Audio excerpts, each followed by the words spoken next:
sa Mahiwagang Burnay. Mula sa Mahiwagang Burnay.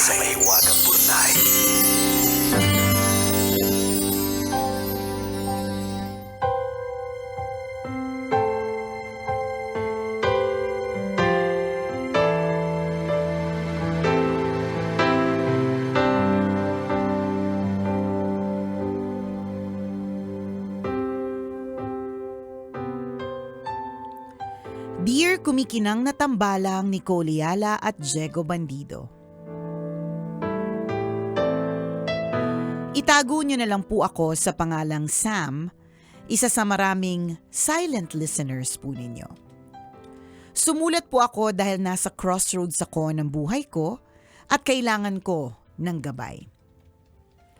Ganito po kasi, napagsasabay ko ang trabaho at ang maliit naming negosyo ng partner ko. Work from home setup po ako habang ang partner ko naman ang nakatutok sa pagpapatakbo ng business namin. Hindi naman ganun kalaki ang negosyo, pero proud ako sa kung anong meron kami dahil pinaghirapan namin yon at sabay naming pinangarap. Kaso habang tumatagal, unti-unting nauubos ang lakas ko sa trabaho ko. Halos araw-araw may overtime pero wala namang bayad. Dagdag pa po ang pakiramdam na parang hindi kami na-appreciate ng management. Kahit anong sipag at effort ang ibigay ko, parang kulang pa rin. Parang wala pong halaga. Napapalitan tuloy ng pagod at frustration ang dating passion ko sa trabaho. Sa totoo lang po, yung mga travel plans ko na lang ang nagpapakapit sa akin. Yun kasi ang reward ko sa sarili ko. Yun yung pahinga at pagkakataong makalayo kahit sandali. May nakaschedule pa po akong biyahe next month at excited ako dun. Pero pagkatapos, malungkot na naman. Tingin ko po kailangan ko nang sagutin ang tanong na matagal ko nang iniiwasan. Mananatili ba ako sa trabaho na unti-unti akong inuubos?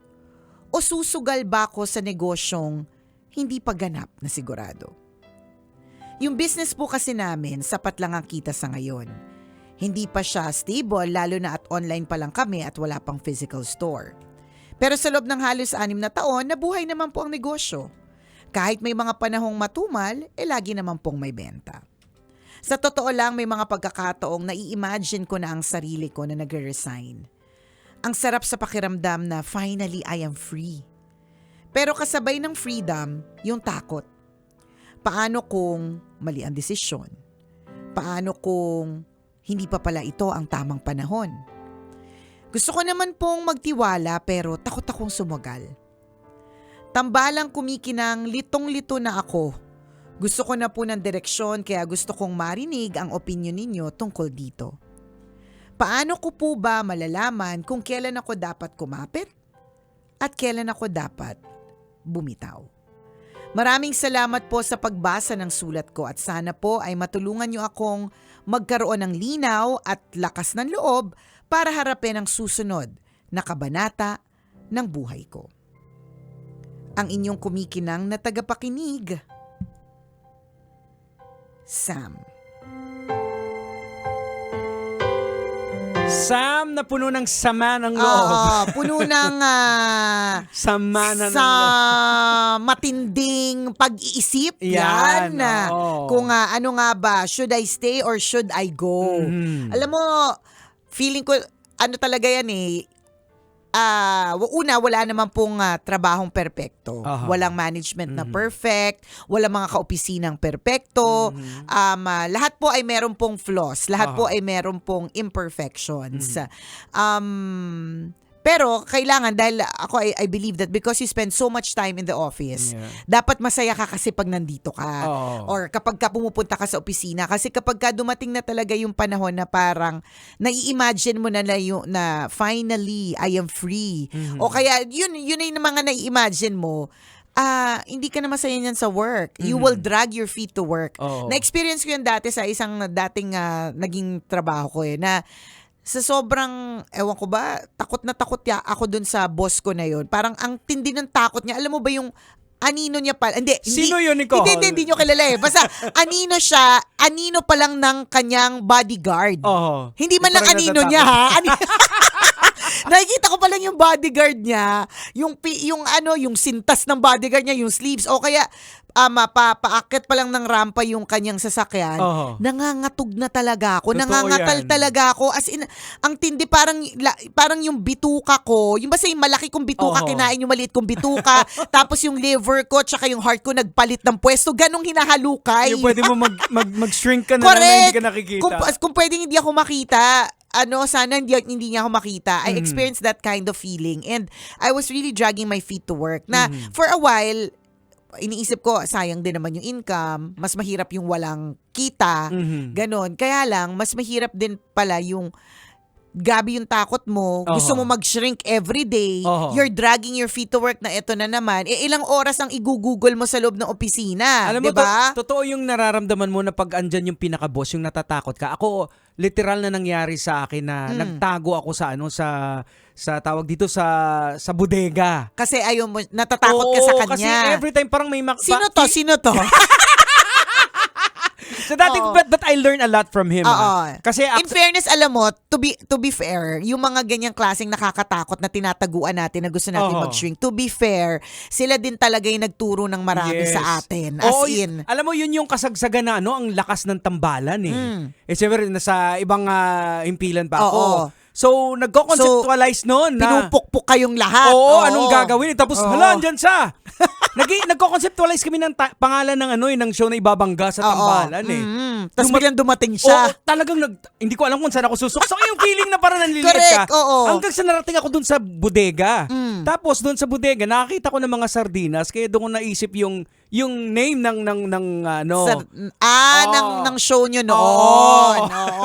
So nakakatulong din naman. Correct. Nakakatulong. Hindi, totoo. Tingnan mo, sa mga kunyari, masama estudyante, hindi po ba't kayong mga estudyante tayo, nung nag-estudyante tayo, pinaka nag-aaral tayo sa pinaka nakakatakot na teacher. Kapag yung teacher petics, o kaya yung mabait, very lenient, very motherly, yan, di ba? There are times na yung pag-prepare natin sa klase nila, hindi sa we don't prepare, but we don't prepare as much as dun sa masungit na pagpasok pa lang, nagtatawag na ng class number. Tama. Kasi graded recitation, di ba? Pero yun nga, babalik tayo, kung ganyan naman ang feeling mo everyday, it's also not going to be healthy.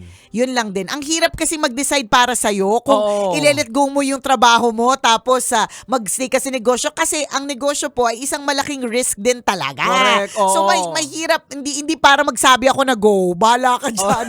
Pero alam mo, eto din yung mga sitwasyon na sinasabi na desperate times needs for desperate measures.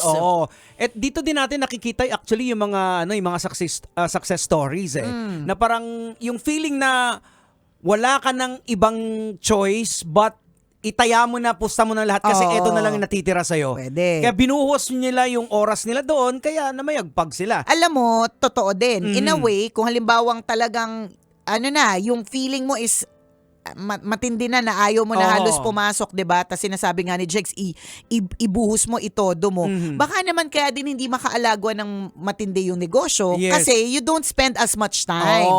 Baka lang ito po yung mga pero hindi namin sinasabi na ito na yun. Correct. Baka bigla ka mag-resign. Tapos pag hindi nag-work yung negosyo mo, para bang kasalanan namin in the first place, hindi mo nga sinabi kung ano yung negosyo mo, 'di ba? Para at least magkaroon kami ng opinion kung iwan mo na nga yung trabaho mo kasi goods yan, 'di ba? Wala kaming ka-idea. Pero in a way, there's truth to it na lahat po ng negosyo kapag hindi po talaga tinutukan, hindi talaga siya aalagwan ng matindi.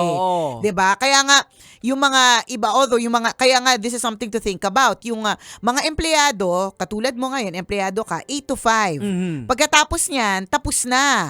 'Di ba? Ang mga nasa negosyo 24 hours po yan even when they travel. Correct, oo. 'Di ba? Ang dami ko nang nakasama na ganyan sa travel na negosyante, may malaki o maliit. Malaki o maliit na negosyo, malaking empire at maliit na negosyo.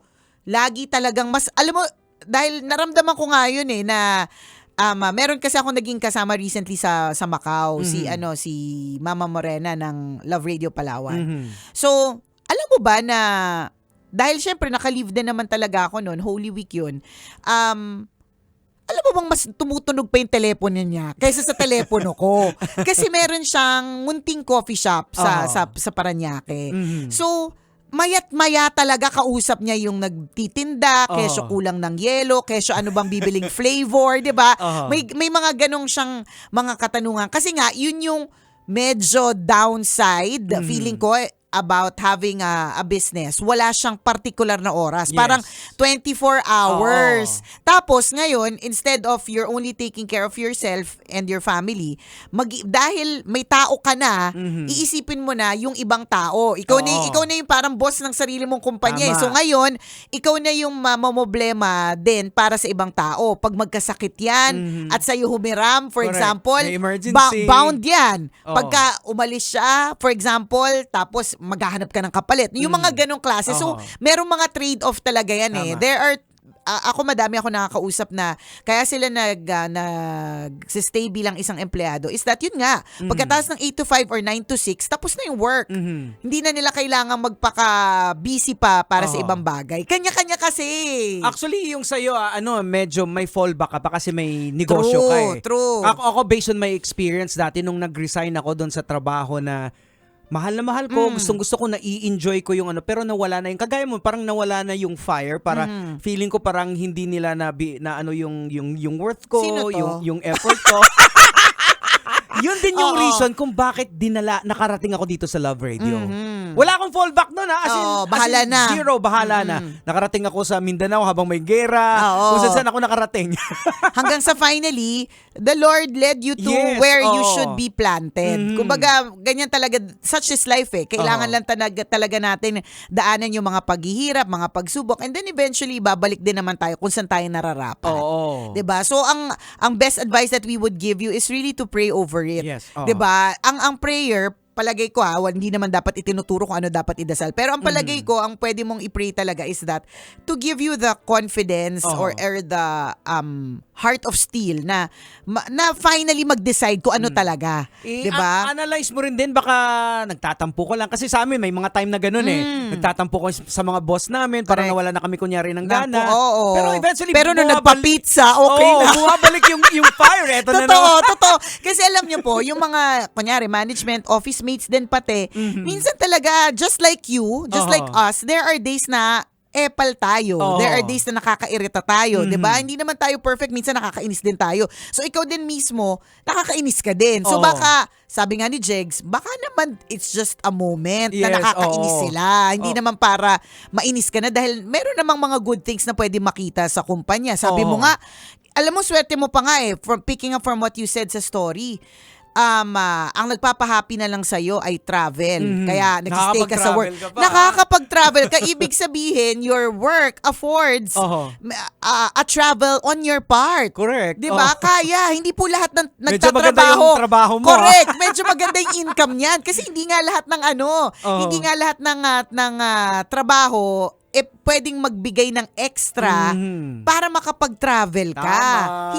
Yun ang katotohanan, hindi talaga lahat. Correct. Oo. At kung yun napapayagan ka na hindi masyadong kine-question ang mga leave, 'di ba? That's also a good thing. Wala pong perfect na company, promise. Ayan, i-assess mo lang yung yung feeling mo na yan sa company mo, kasi like for sa akin dati yung sinasabi ko na boss na parang takot na takot ako. Narinig ko lang din sa mga bodyguards nila na, uy, alam mo, pinagyayabang ka niya ng, diba? ng boss mo. Sinabi niya, Correct. yan ang dapat gayahin. Tama. Pero hindi nila sinasabi. Pero hindi kasi, maaaring hindi sila ganun. May mga taong ganun eh. Hindi Oo. ma-vocal, hindi pero proud pala sila sa'yo. Oo. Diba? May mga ganong klase mga eksena. Kaya, yan, pakiramdaman mo, wag agad-agad mag-desisyon. Oo, wag. Ganon. Tapos, timbangin mo. Ayan. tapos kayo mag-asawa to, diba? Oo. Di, siya tanungin mo. Pag-usapan yung Tingin mag-asawa, mo. it's not your decision. Correct. Dalawa kayo dito Oo. eh. So, tanungin mo sa kanya, tingin mo, kaya na ba natin? Oo, pag nag-full blast na Oo, tayo. correct. Mas kailangan mo ba ako dito sa negosyo na ito? Basta pag-usapan ninyo. Tapos, ang maganda naman din ngayon, high-tech na ang world. Pwede mong gamitin ng AI para Yes. magtanong. Tama. At least hindi ka magtatanong on what to decide, pero parang kung tama yung mga prompt na itatanong mo sa kanya tungkol sa negosyo, for example. Ang gawin mo, ipa-analyze mo. Oo, ito yung mga problema pros ko. and Correct. cons, ito yung problema ko, then ipa-analyze mo sa kanya. Pa-analyze mo, Magugulat ganyan. ka. Na, Pag-resignin ka. correct. O kaya magugulat ka, madami siyang ituturo sa negosyo. Oo. Or magugulat ka, hindi ka pagre-resignin. Mhm, tama. Pwedeng tanggalin yung negosyo. Oo. 'Di ba? But then, it's still you who will decide. Tandaan, chatbot po yan. Tandaan na above pa rin dapat ang humans over AI, but they are helpful tools. Oo. So yun yung sinasabi natin na dati kung sinusulat mo lang yung pros and cons, literal, ngayon, pwede mo isulat ang pros and cons plus ipa-analyze. Tama. 'Di ba? Ang swerte mo na nga eh. Correct. O kaya mo yan, girl, ha? Oo. Salamat. Sam, ah. laban ha. Laban-laban. Okay. Swerte ka. Sa Oo. totoo, dalawa ang sources of income mo. You're Tama. very blessed. Oo, may fallback ka eh. Ang dami eh. Ang dami Oo. pwedeng ipagpasalamat sa Saka sitwasyon ilang taon mo. na ba yun? Years na rin kasi yung 6. negosyo. 6 6 years. years. So, ibig sabihin, It's good. Yeah. okay na siya eh. Oo. Ang negosyo, pag umabot ng mga ganyan taon, ibig Totoo. sabihin, established na kinakailangan siguro na i-boost. Correct. O baka Oo. ito na yung Kung ano pagkakataon. man. Pero hindi namin sinasabi mag-resign. ka. Correct. Wala kami sinasabing ganun Oo. kasi wala naman kami sa buong sitwasyon. At Tama. hindi namin alam kung ano yung negosyo mo. Tama. Oo. Mamaya, monkey business pala to. O siya, salamat na marami sa pagtutok sa amin and thank you for sharing your story with us, Sam. Hanggang dito na po muna ang tambanang kumikinang. Muli ako pong kumikinang ulo, Diego Bandido. At akong kumikinang ina mo, Nicole Liala. Kailangan pa bang i-memorize yan? Basic! Siyempre, bago tayo tuloy umexit, kailangan kong lang batiin na baka sabihin niya, di ko man lang siya binate. Kahit everyday ko naman siyang topic dito sa radyo. Ay nako, birthday na ng asawa ko! Yay! Happy birthday, Joa Dick! Daddy Ren! Happy birthday! birthday, Joa Dick! Oo. Ayan, nagtatanong si Diego kung saan daw ang handaan. Oo. Anong sagot mo? Saan tayo? Baka pwede tayo sa Crabs and Crack. Ay, pwede. Di ba? Oo, Pwede. kausapin natin. Kausapin natin. Oo. Happy birthday to you, Daddy. Ayan. May the good Lord grant all the desires of your heart. Lalo na yung pag-utos mo sa akin na pumila sa loto. Lagi sinasabi niya sa akin, Mami, ikaw na yung pumila kasi baka ikaw talaga yung swerte. O sige. Pray natin yung wish mo na yan. Happy birthday, love you! Happy birthday! O siya, exit na po kami. Alright, bye! Bye!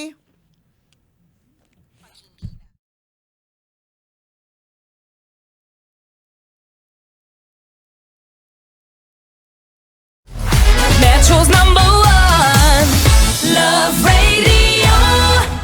Basic!